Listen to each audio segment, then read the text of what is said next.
My name is Clara Hayes. I'm 31 years old.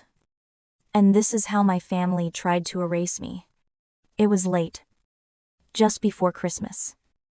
The fluorescent lights of the Dorchester shelter buzzing overhead. I was finishing up some case notes, trying to ignore the smell of instant noodles. When my phone rang, it was my mother, Sharon, calling from the immaculate silence of their Beacon Hill brownstone. Clara. She started, no preamble, and her voice tight. About Christmas Eve dinner, we've had to make some adjustments. Adjustments? Morgan's bringing Julian Croft. And, well, your work, dear. It's just a bit of a depressing look. Not the right image. My $45,000 a year job helping people find a warm bed. A depressing look. You understand? She finished. Not a question. Before we continue, drop a comment and let me know where you're listening from. Have you ever been made to feel less than by your own family simply because you chose a life of passion over a life of profit? I just said. Okay. Mom. There was a pause on the other end. That slight, surprised silence. I think she was disappointed I wasn't fighting. Not giving her the drama she expected. Oh. Well. Good. You're being sensible. I hung up before she could say anything else. You didn't feel anger. Not really. Just a familiar coldness. A quiet click of a lock falling into place. I stared at the wall of my tiny Dorchester apartment, which cost me half my salary. It was covered in thank you notes from shelter clients, drawn in crayon and ballpoint pen. My sister, Morgan, lived in a penthouse overlooking the Boston Common that cost more per month than I made in a year. She was a high-level recruiter for a biotech startup, a job that afforded her a collection of Loro Piana sweaters that looked like they were spun from clouds. And a Patek Philippe watch that she'd casually mentioned was a small bonus. My symbol was a 10-year-old trench coat, stained with coffee and snow, that I wore every single day. For years, I wondered why my parents, Sharon and David, participated in it. Why they'd polish Morgan's achievements until they blinded everyone, while my own were quietly put in a drawer. David would slide my social work award out of sight. Sharon would change the subject if I mentioned a client's breakthrough. Now I understand it. It's a classic psychological dynamic. In a family driven by ambition and the fear of not enough, there has to be a golden child and a shadow child. Morgan was their golden child. The one who would live out all the ambitions they never could. She was their proxy for success. And to make that dynamic work, to keep that delicate, toxic balance, they needed me to be the shadow child, the quiet one, the accommodating one, the one who was sensitive and lacked ambition, the one who was, ultimately, invisible. They weren't just enabling Morgan, they needed her to be that way to validate their own life choices. And they needed me to be my way, so I wouldn't challenge her. They all played their parts perfectly. All except one. My grandma Judith. She was the only one who ever visited me at the shelter. She'd show up in her frugal wool coat, sit on a folding chair, and just watch me work. She never lived in the Beacon Hill house. She kept her own small apartment, the one she'd had for 50 years, and filled with books and the smell of tea. I remembered her visiting me last winter. Just before the end, she'd watched me help a man, shaking from the cold, find a new pair of boots. After he'd left, she'd put her hand on mine. Her skin felt like paper, but her grip was steel. They confuse price with value. Clara, she'd said, her voice still sharp. It's a sickness. People who wear their bank accounts on their wrists are usually the poorest ones in the room. Never forget that. Never let them make you feel small for having a heart that works. I missed her so much it felt like a physical ache. She'd been gone for 2 years. But I'd kept her secrets. I'd kept every single one. My phone buzzed again almost immediately. A text from Morgan. Mom told you good. Don't be dramatic. It's just one dinner. But Julian's network is everything. This is my shot. I stared at the message. This is my shot. As if her entire future rested on one Christmas Eve dinner.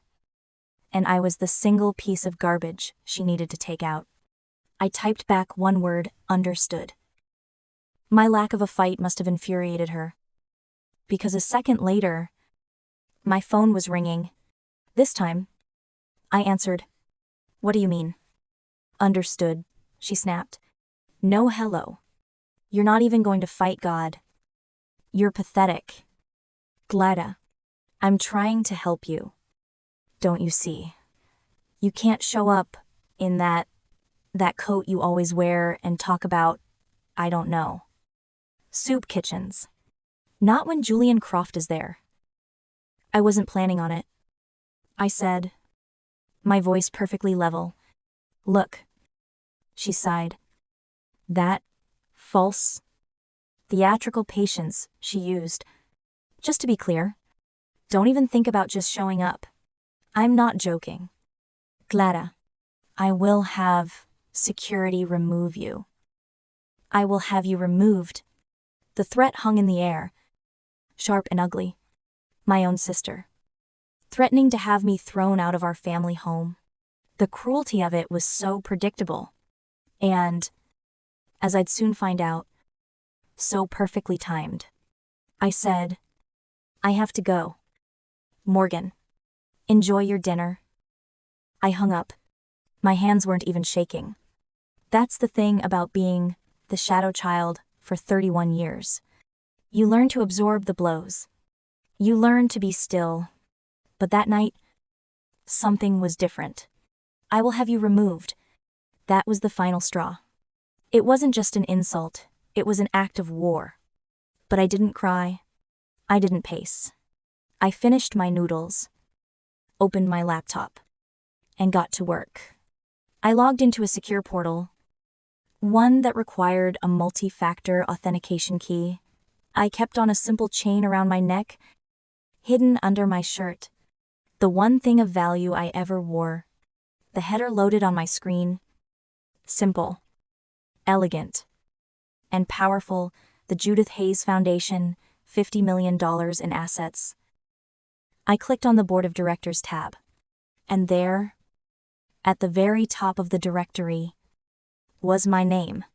Clara Hayes, chairman of the board. My grandmother, the frugal woman in the wool coat, had secretly built an empire funding affordable housing initiatives and homeless outreach programs across New England. And for 2 years, she had personally trained me to take it over. I opened the event file for the First Light annual charity ball, scheduled for 3 days after Christmas, to be held in the magnificent Bates Hall at the Boston Public Library. I scrolled through the 500-person guest list, a list that included every major philanthropist and developer in the city. My sister was right. I wouldn't be at her Christmas Eve dinner. But she had no idea what I was planning for the ball, and that's when I realized I wasn't the victim anymore. I was the one setting the trap. My grandmother always said revenge was beneath us. But justice was everything. I opened my secure digital vault and pulled up the scanned copies of Judith's last will and testament. This was the real secret.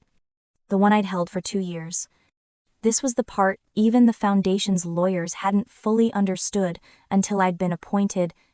The Foundation was one thing, but the family's personal inheritance, $20 million, and the Beacon Hill estate was another, and it came with one beautiful, unbreakable condition.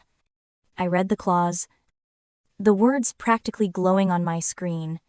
Any named beneficiary who, in the judgment of the board, demonstrates active social or familial exclusion based on perceived class or profession, shall immediately forfeit all claims to this inheritance. Grandma Judith had been meticulous. She'd even included examples right there in the legal document, such as, but not limited to, refusing family invitation due to embarrassment over their honest, compassionate work. It wasn't just a will. It was a test. A $20 million character test. And my mother, my father, and my sister had just failed it. Spectacularly. Morgan's text message, "I will have you removed," wasn't just cruel. It was a legally binding confession. I'd already forwarded it, along with a transcript of my mother's call to the foundation's legal team. I thought I couldn't be more amazed by Judith's foresight. But then I remembered the second part of the trap. I went back to the foundation's board member page on the portal, and I smiled, really smiled, at the last name on the executive committee list. Julian Croft. This was the secondary twist. The part that was pure, beautiful irony. Julian, the 34-year-old new money real estate developer Morgan, was so desperate to impress, wasn't just some random wealthy bachelor. He was Grandma Judith's secret protege. A man she'd mentored since he was building his first duplex. A man who shared her values completely. And for the last year, he had been a member of her foundation's board, serving right alongside me. We'd never met in person. Our board work was all done via email and quarterly Zoom calls, where we were just our formal names on a screen. Tem, C. Hayes and J. Croft. He knew me as the quiet, efficient chairman. I knew him as the sharp, insightful developer who always voted to fund the most ambitious housing projects. My sister wasn't just bringing her new boyfriend to Christmas Eve dinner. She was bringing the foundation's co-chair to a dinner that was specifically designed to exclude the other co-chair. She was about to perform her snobbery in front of the one man who, by law, had the power to disinherit her for it. It was perfect. The plan accelerated faster than I could have imagined. 2 days before Christmas, my phone buzzed with an unknown number. I was at the shelter, coordinating volunteers for the Christmas Eve service. Clara Hayes. The voice was deep, professional, and careful. "This is she. Ms. Hayes. This is Julian Croft. I think we've been corresponding for a year. I'm on the board of the Judith Hayes Foundation." I stopped, holding a box of tinsel. "Mr. Croft. Yes. It's good to finally speak with you." There was a long pause. "I apologize for this call. It's highly irregular. I'm in Boston for a personal matter, and I was doing some research. I was just at the foundation's main office. I saw the donor wall. I saw your portrait as chairman." I said. "You saw the portrait?" "Yes. And I have to be honest, I'm horrified. I'm here to... Well, I was here to meet my girlfriend's family. Her name is Morgan Hayes." I just stayed silent. Sometimes the best tool is silence. She told me. Julian continued, his voice tight with anger, that her sister, Clara, was... How did she put it? Unemployed and institutionalized. She said the family had to exclude you from events because you were unstable and caused scenes. She painted this picture of a tragic, bitter recluse. Each lie was a small, sharp knife. I hadn't realized how thoroughly she had erased me. "And then I see your portrait," he said, "at the foundation your grandmother built. The same foundation I've been so proud to serve. I realized I've been deceived." "Mr. Croft," I said quietly, "you were dating someone who could erase her own sister for social gain? What you do with that information is, of course, up to you." "I've already done it," he said. his voice cold. I ended it. I don't associate with people who lie about family, especially when they lie about the very values they pretend to uphold. He paused. Will you be at the ball? I'm the chairman. Mr. Croft. I'm giving the keynote speech. Good, he said. I'll see you there. Madam Chairman. And, please, call me Julian. It didn't take long for the fallout to reach my door. That night, at 10 p.m., someone was pounding on my Dorchester apartment door. Not a polite knock. Pounding, like they were trying to wake the dead. I looked through the peephole and saw my parents, Sharon and David. They had never, not once, visited my apartment. It took a full-blown crisis to get them to my side of the city. I opened the door. My mother, Sharon, pushed past me, her eyes wide with panic. Her perfectly styled hair was a mess. What did you do? She hissed. Good evening. Mother. Father. Don't good evening us. My father. David said, slamming the door. Julian Croft broke up with Morgan at her office. In public, he called her a liar and walked out. Her career is on the line. Do you understand? That must be very upsetting for her. I said, pouring myself a glass of water. Upsetting Mom's voice was climbing. He said, he found out the truth about you. He went to the foundation. He saw your picture. Why didn't you tell us? Dad demanded. His face red.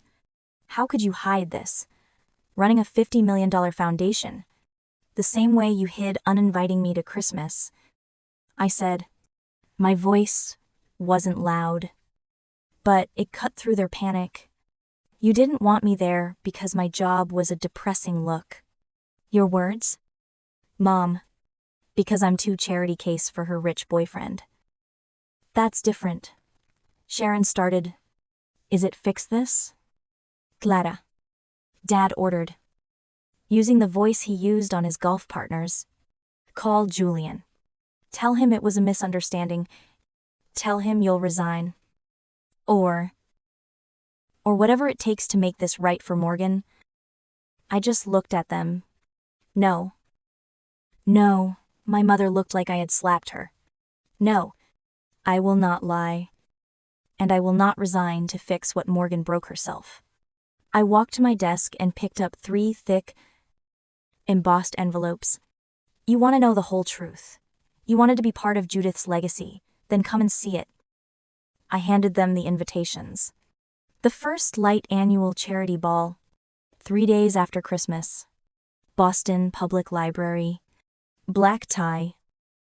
My mother stared at the invitation, at Grandma Judith's elegant snowdrop logo. Mother's Foundation. Bring Morgan, I said, opening the door for them. She'll definitely want to be there for this. They left clutching those invitations like they were grenades. And in a way, they were. The fuse was lit. The night of the first light ball was exactly as Judith would have wanted it, ironically grand. Bates Hall in the Boston Public Library was breathtaking. Its soaring ceilings and green lamps glowing over 500 of Boston's most powerful and philanthropic. My family arrived like they owned the place. Morgan was in a glittering, backless gown, with my parents, Sharon and David, as her silent, well-dressed accessories. They took their assigned table, right near the front.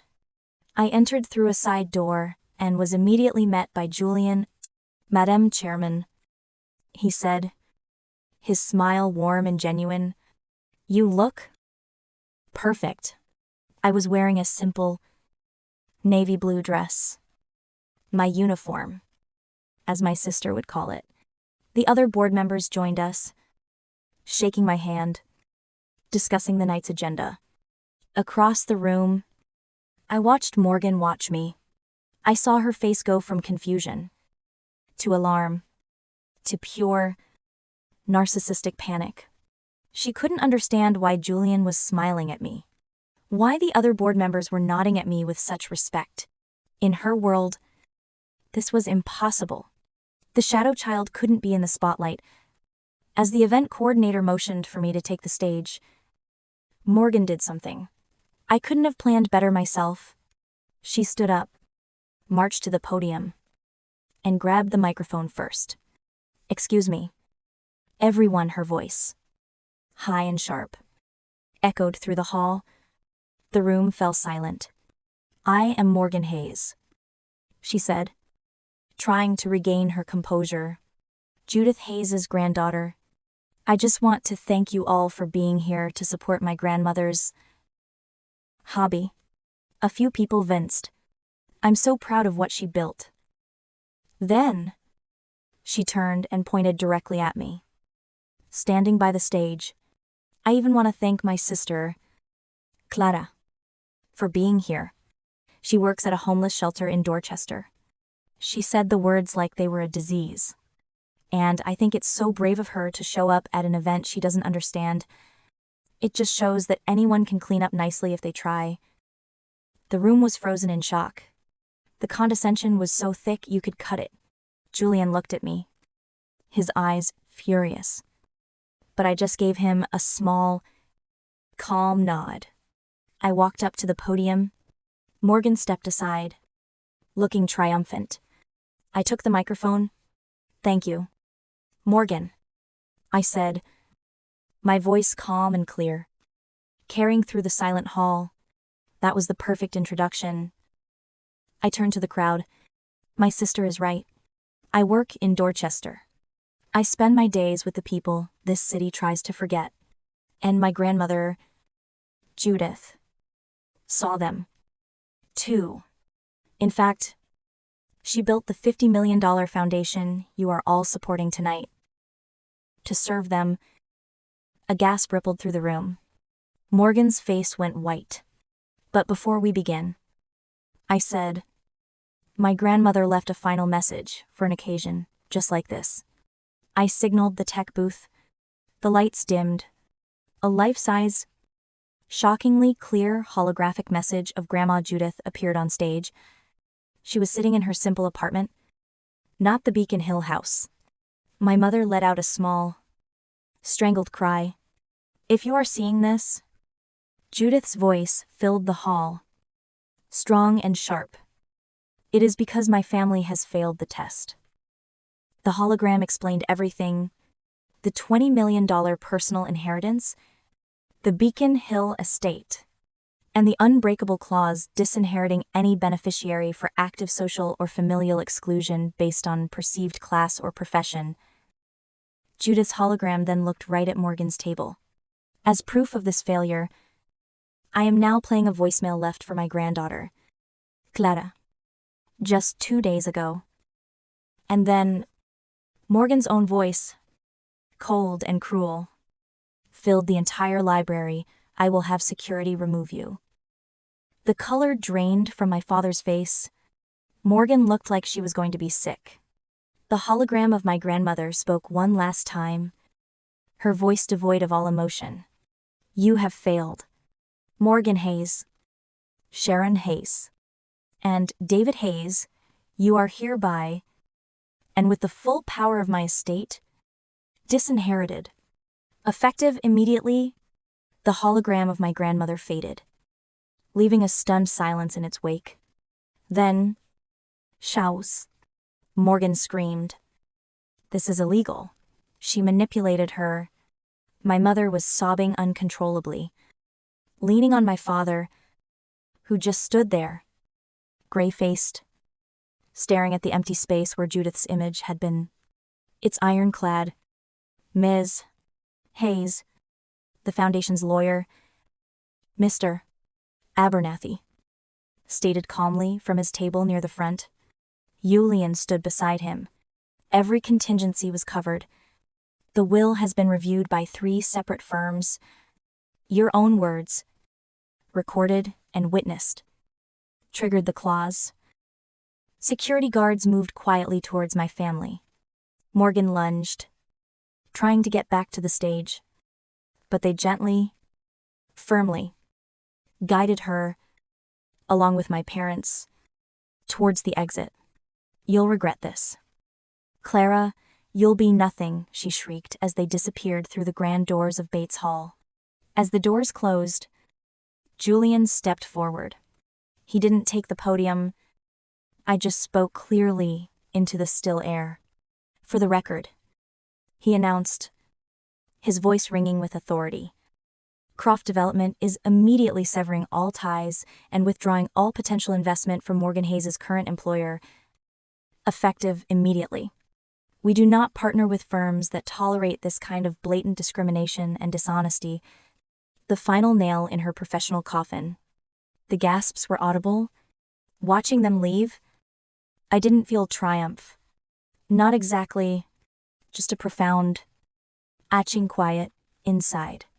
This wasn't the joyous victory people imagine. It was necessary. People talk about cutting off toxic family like it's easy, like it's just flipping a switch. But it's not. It feels like cutting off a limb to save the body. It's a painful, messy act of survival. Acknowledging that sometimes the deepest wounds come from the people who are supposed to protect you. It's the final, heartbreaking acceptance that blood doesn't automatically equal loyalty, or safety, or love. Sometimes, the only way to find yourself is to let go of the ties that are strangling you. I walked back to the podium. The 500 guests were silent, watching me, waiting. "I want to be clear about something," I said, my voice steady, amplified by the microphone. "I never wanted the inheritance money. I didn't even know about the conditions in the will until after my grandmother passed. I kept quiet these past 2 years because I needed to see who my family truly was when they thought I had nothing." I clicked the remote. A new slide appeared on the screen behind me, the First Light Housing Initiative.